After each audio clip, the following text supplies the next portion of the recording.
राधे राधे दोस्तों, आज की इस वीडियो में मैं आपको गोवर्धन पूजा की कथा सुनाने वाली हूँ। तो गोवर्धन पूजा का पर्व आमतौर पर दिवाली के अगले दिन यानी कि कार्तिक महीने के शुक्ल पक्ष की प्रतिपदा को मनाया जाता है।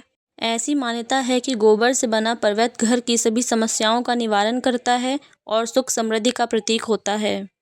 पौराणिक कथा के अनुसार द्वापर युग में एक बार देवराज इंद्र को अपने ऊपर अभिमान हो गया था। इंद्र का अभिमान चूर करने के लिए भगवान श्री कृष्ण ने एक अद्भुत लीला रची। श्री कृष्ण ने देखा कि एक दिन सभी ब्रजवासी उत्तम पकवान बना रहे थे और किसी पूजा की तैयारी में व्यस्त थे।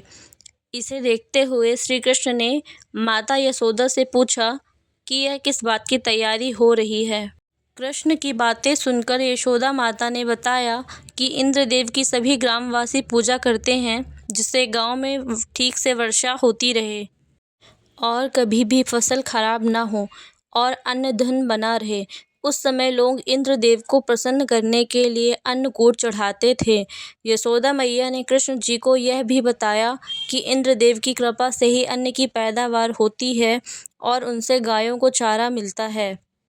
इस बात पर श्री कृष्ण ने कहा कि फिर इंद्रदेव की जगह गोवर्धन पर्वत की पूजा होनी चाहिए, क्योंकि गायों को चारा वहीं से मिलता है। इंद्रदेव तो कभी भी प्रसन्न नहीं होते और ना ही दर्शन देते हैं। इस बात पर ब्रज के लोग इंद्रदेव की जगह गोवर्धन पर्वत की पूजा करने लगते हैं। यह देखकर इंद्रदेव क्रोधित हुए और उन्होंने मूसलाधार वर्षा शुरू कर दी।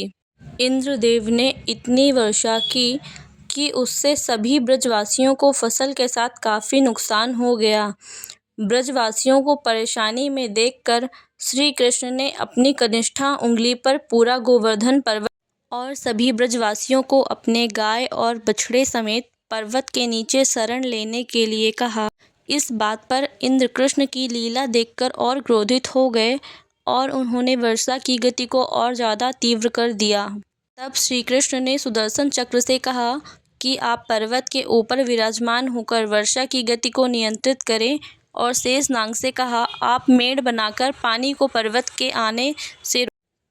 की ओर आने से रोकें। इंद्र लगातार 7 दिन तक वर्षा करते रहे।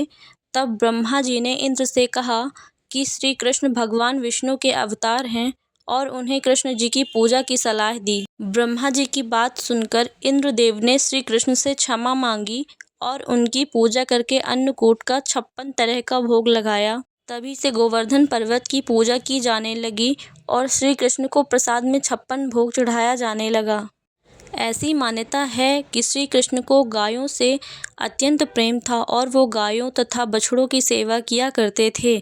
यह भी माना जाता है कि गाय का गोबर अत्यंत पवित्र होता है, इसलिए इसी से गोवर्धन पर्वत बनाना और इसकी पूजा करना फलदायी माना जाता है। इस दिन गोबर से गोवर्धन पर्वत की आकृति बनाई जाती है और इसके चारों कोनों में करवा की सीकें लगाई जाती हैं।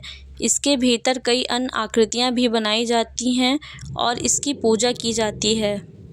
ऐसा माना जाता है कि इस दिन जो भी गोवर्धन की इस कथा का पाठ करता है और श्रद्धापूर्वक गाय के गोबर से बने पर्वत की पूजा करता है, उसकी सभी मनोकामना पूरी